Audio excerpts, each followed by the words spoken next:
impensável está acontecendo. No coração do Caribe, dois mundos colidem.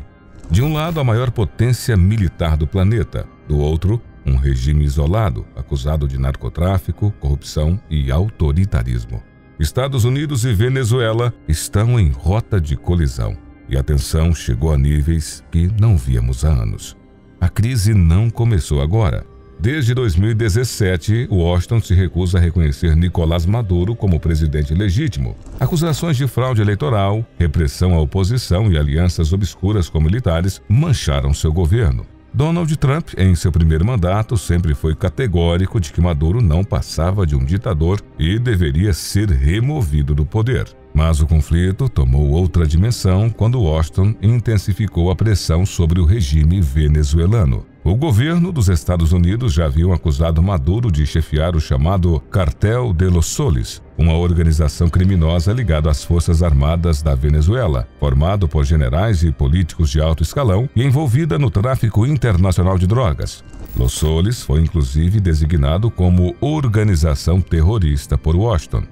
Para Trump, a Venezuela não é apenas uma ditadura, é um estado criminoso. Mas a crise militar no Caribe atingiu seu auge em 2025. E para reforçar a campanha de deslegitimação, o Departamento de Justiça norte-americano elevou a recompensa por informações que levassem à captura ou julgamento de Maduro de 25 milhões para 50 milhões de dólares. Além disso, os Estados Unidos estenderam sua ofensiva contra a figura-chave do regime. O ministro Diosdado Cabello, considerado o braço direito do governante venezuelano e peça central na manutenção do poder em Caracas, também entrou na lista de procurados. Por ele, Washington colocou uma recompensa de 25 milhões, evidenciando a estratégia americana de enfraquecer o núcleo duro do governo venezuelano, atingindo diretamente seus principais sustentáculos políticos e militares. O recado era claro: os Estados Unidos não descansariam enquanto Maduro estivesse no poder. Para piorar, na semana seguinte, Donald Trump autorizou o deslocamento de uma poderosa força naval norte-americana para as proximidades da Venezuela. Oficialmente, a operação tinha como justificativa o combate ao narcotráfico e aos cartéis latino-americanos, mas sua dimensão militar deixou claro que se tratava também de uma demonstração de força contra o regime de Nicolás Maduro. A movimentação marcou um dos momentos mais tensos das relações entre os dois países em décadas, colocando a região em alerta diante da possibilidade de um confronto direto. A mobilização americana foi robusta. Inicialmente, 3 navios de guerra anfíbios foram enviados para a costa caribenha. E na última semana saiu a notícia de que esses navios receberiam o reforço de um cruzador de mísseis guiados, o USS Lake Erie, e de um submarino nuclear de ataque rápido da classe Los Angeles, o USS Newport News. No total, cerca de 4.500 militares foram mobilizados, incluindo 2.200 fuzileiros navais prontos para operações anfíbias, demonstrando que Washington não descarta uma escalada para além da simples patrulha marítima. O Pentágono justificou a operação como combate ao narcotráfico, mas para Caracas tratava-se de uma provocação direta. A resposta da Venezuela foi imediata e marcada por um discurso de resistência. O governo Maduro anunciou o envio de navios de guerras, drones e patrulhas navais para vigiar as águas jurisdicionais da Venezuela e impedir que os norte-americanos avancem. Ao mesmo tempo, cerca de 15.000 soldados foram deslocados para a fronteira com a Colômbia, sob a justificativa de combater o tráfico, em uma tentativa de reforçar a narrativa de que a mobilização militar tinha como objetivo proteger o país e potenciais incursões externas. O ministro da Defesa, Vladimir Padrino, declarou que o país estava pronto para enfrentar as ameaças do imperialismo americano. Esse impasse transformou o Caribe em um tabuleiro de xadrez geopolítico, onde cada movimento era acompanhado de perto pela comunidade internacional. Enquanto os Estados Unidos buscavam enfraquecer o regime de Maduro por meio de pressão militar e diplomática, Caracas tentava demonstrar que ainda possuía capacidade de defesa e disposição para resistir. O resultado foi um cenário de tensão permanente, com risco constante de um choque naval que poderia redefinir os rumos da crise venezuelana.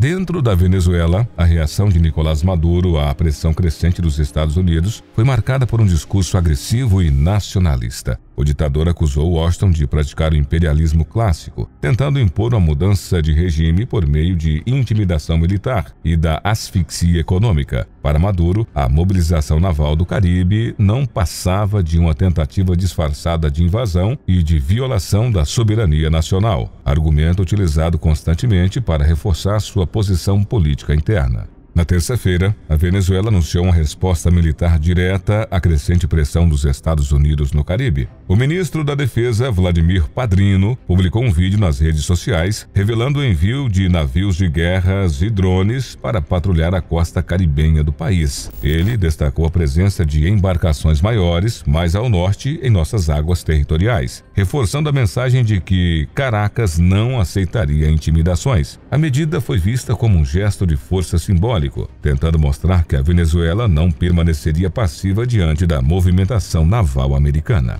Apesar da escalada militar, analistas internacionais minimizaram a possibilidade de uma invasão direta. Para muitos, o aumento da presença americana seria menos um prelúdio de ataque e mais uma tentativa de pressionar o regime de Maduro a negociar, criando desconforto dentro das elites civis e militares venezuelanas. Nas ruas do país, parte da população também reagiu com ceticismo, tratando as movimentações militares como um jogo de encenação entre Washington e Caracas. E como resposta prática, Maduro anunciou a convocação de milicianos civis para reforçar a defesa territorial. Essa milícia, formada por aposentados, donas de casa, funcionários públicos e simpatizantes do regime, foi apresentada como uma força popular, capaz de enfrentar qualquer tentativa de intervenção estrangeira. Longas filas foram registradas em Caracas e em outras cidades, onde civis receberam treinamento básico e se incorporaram simbolicamente às fileiras militares. Para o governo, essa mobilização tinha menos valor militar efetivo e mais impacto propagandístico, buscando mostrar união nacional diante da ameaça externa.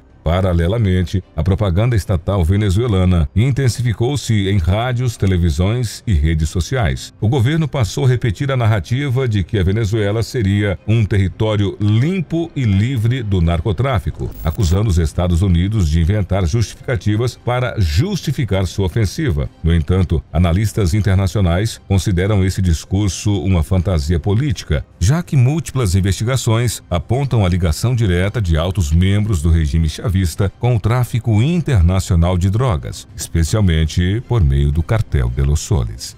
Essa combinação de retórica nacionalista, mobilização simbólica e propaganda midiática teve o objetivo de blindar Maduro internamente, reforçando sua imagem como um líder que resiste ao imperialismo americano e tentando distrair a população da grave crise econômica e social que atinge o país. Ao mesmo tempo, expôs a fragilidade do regime, que precisou recorrer à população civil para sustentar sua narrativa de resistência frente à maior potência militar do mundo.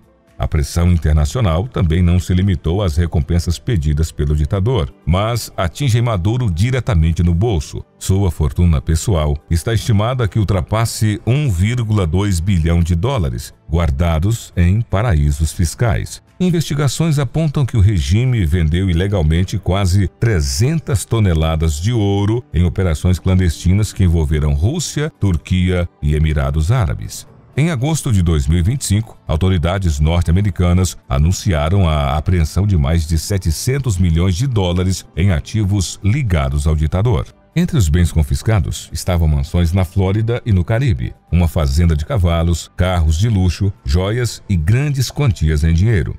Esses ativos foram vinculados a operações do narcotráfico e corrupção, revelando o contraste gritante entre a fortuna pessoal do ditador e a dura realidade da população venezuelana, marcada por escassez de alimentos, medicamentos e hiperinflação.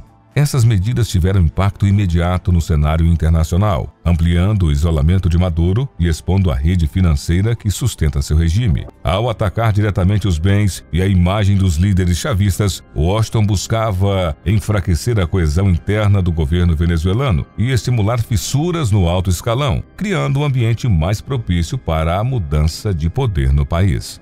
Maduro, por sua vez, denunciou os Estados Unidos por tentarem promover uma mudança forçada de regime e respondeu ampliando sua mobilização interna. No mesmo período, Caracas apelou à ONU, pedindo que interviesse para exigir a retirada imediata das forças navais americanas do Caribe. Paralelamente, a Venezuela anunciou o envio de 15 mil soldados para a fronteira com a Colômbia, justificando a medida como parte do combate ao narcotráfico. O ministro do Interior, Diosdado Cabello, declarou que a Venezuela é um território limpo, livre do narcotráfico, apesar de evidências internacionais apontarem o contrário. Ele ainda destacou a apreensão de 53 toneladas de drogas apenas em 2025 como prova da atuação do regime contra o crime organizado. Em outro comunicado, o ministro da Defesa revelou que uma operação militar no nordeste do país havia desmantelado estaleiros clandestinos usados por traficantes para construir semi-submersíveis, os chamados narcosubs. Essas embarcações, comuns em águas colombianas, são usadas por cartéis para transportar cocaína até os Estados Unidos, América Central e Europa, aproveitando-se de sua baixa detecção por radares. Caracas apresentou a operação como prova de que realmente combate o tráfico, tentando legitimar sua narrativa diante da comunidade internacional. Porém, com o cerco se fechando, rumores de fuga começaram a circular. Em 2019, a Turquia já havia oferecido asilo secreto. Cuba e Rússia também surgem como destinos possíveis, mas especialistas alertam: qualquer tentativa de Maduro de fugir poderia ser interceptada por forças americanas, desencadeando um confronto direto. O futuro é incerto. Analistas divergem. Alguns acreditam que os Estados Unidos não querem invadir, apenas pressionar. Outros enxergam sinais claros de um bloqueio naval iminente. A verdade é que, em meio a sanções, isolamento internacional e uma população exausta, Maduro enfrenta o momento mais perigoso de seu regime. O Caribe tornou-se um palco de um impasse geopolítico sem precedentes. Nicolás Maduro resiste, mas o cerco se fecha cada vez mais. Washington está decidido a derrubá-lo. E qualquer passo em falso pode transformar essa guerra de narrativas em um confronto real. O mundo observa, à beira de uma faísca que pode incendiar toda a região.